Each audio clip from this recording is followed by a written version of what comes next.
Gurupyo Namaha. Welcome to your Divine Prayers channel. Learn chanting Sanskrit sloka with ease. The link for the previous parts is given in the description box. Today we will chant Sri Panduranga Ashtakam. One who chants Sri Panduranga Ashtakam, written by Sri Adi Shankaracharya, gets rid of all sins done in present and past lives and secures a place in Vishnu Loka. Sri Panduranga Ashtakam is a set of 8 verses that describe the glory and attributes of Lord Panduranga. Each verse highlights different aspects of deity's appearance, his divine qualities, and his benevolence towards his devotees. The hymn concludes with a promise that those who recite it with devotion will attain liberation and external bliss. किरीटोज्ज्वलत् सर्व दिक्प्रान्त भागं सुरैरर्चितं दिव्य रत्नैरनर्गैः त्रिभङ्गा कृतिं बर्हमाल्यावतंसं परब्रह्म लिङ्गं भजे पाण्डुरङ्गम् किरीटोज्ज्वलत् सर्व दिक्प्रान्त भागं सुरैरर्चितं दिव्य रत्नैरनर्गैः त्रिभङ्गा कृतिं बर्हमाल्यावतंसं परब्रह्म लिङ्गं भजे पाण्डुरङ्गम्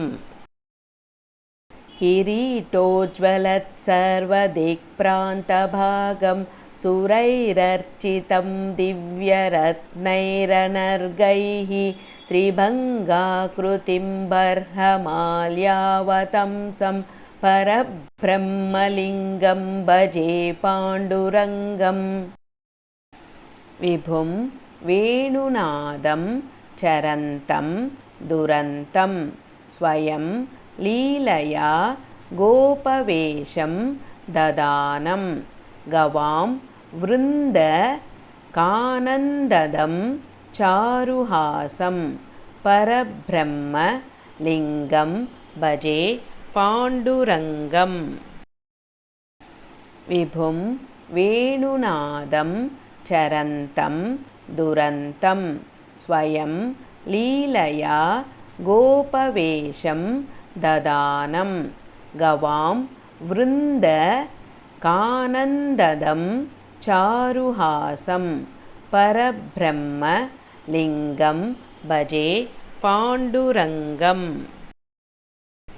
विभुं वेणुनादं चरन्तं दुरन्तं स्वयं लीलया गोपवेशं ददानं गवां वृन्दकानन्ददं चारुहासं परब्रह्मलिङ्गं भजे पाण्डुरङ्गम् अजं रुक्मिणी प्राणसञ्जीवनं तं परं धाम कैवल्यमेकं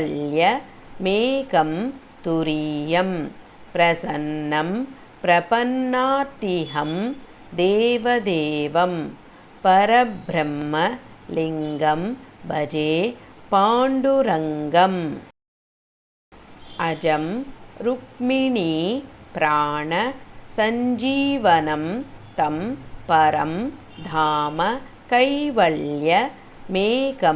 तुरीयं प्रसन्नं प्रपन्नार्तिहं देवदेवं परब्रह्म लिङ्गं भजे पाण्डुरङ्गम् अजं रुक्मिणी प्राणसञ्जीवनं तं परं धाम कैवल्यमेकं तुरीयं प्रसन्नं प्रपन्नार्तिहं देवदेवं परब्रह्मलिङ्गं भजे पाण्डुरङ्गम् स्तवं पाण्डुरङ्गस्य वै पुण्यदं ये पठन्त्येकचित्तेन भक्त्या च नित्यं भवाम्बो निधिं तेऽपि तीत्वान्तकाले हरेरालयं शाश्वतं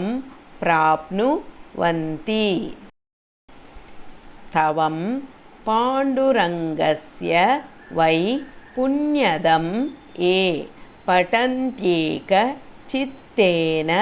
भक्त्या च नित्यं भवाम्भोनिधिं तेऽपि तीत्वान्तकाले हरेरालयं शाश्वतं प्राप्नुवन्ति।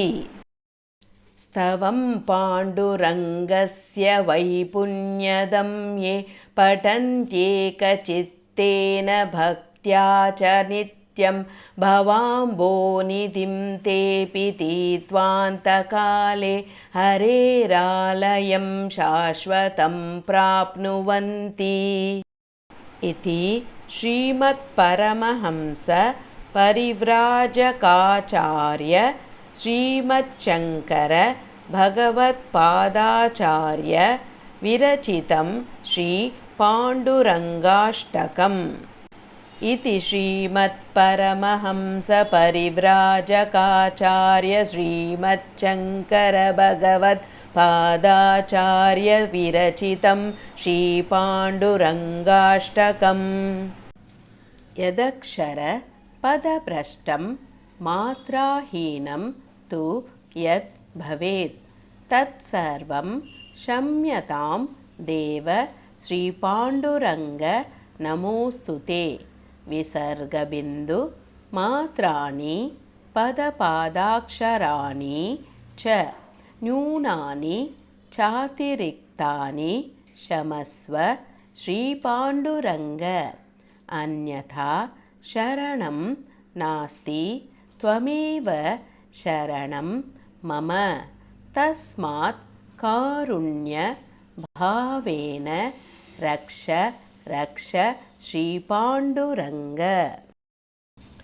यदक्षरपदभ्रष्टं मात्राहीनं तु यद्भवेत् तत्सर्वं क्षम्यतां देव श्रीपाण्डुरङ्ग नमोऽस्तु ते। विसर्गबिन्दुमात्राणि पदपादाक्षराणि च न्यूनानि चातिरिक्तानि क्षमस्व श्रीपाण्डुरङ्ग। अन्यथा शरणं नास्ति त्वमेव शरणं मम। तस्मात् कारुण्यभावेन रक्ष रक्ष श्रीपाण्डुरङ्ग। Let's chant together Hare Krishna Mahamantra 3 times for the welfare of all living beings. Hare Krishna Krishna Krishna Hare Hare Hare Rama Rama Rama Hare Hare Hare Krishna Krishna Krishna Hare Hare Hare Rama Rama Rama Hare Hare Hare Krishna Krishna Krishna Hare Hare Hare Rama Rama Rama Hare Hare. Hope you could follow along with me in chanting this sloka. More in queue. If you enjoyed this video, please like, share and click on the bell icon to subscribe and show your support.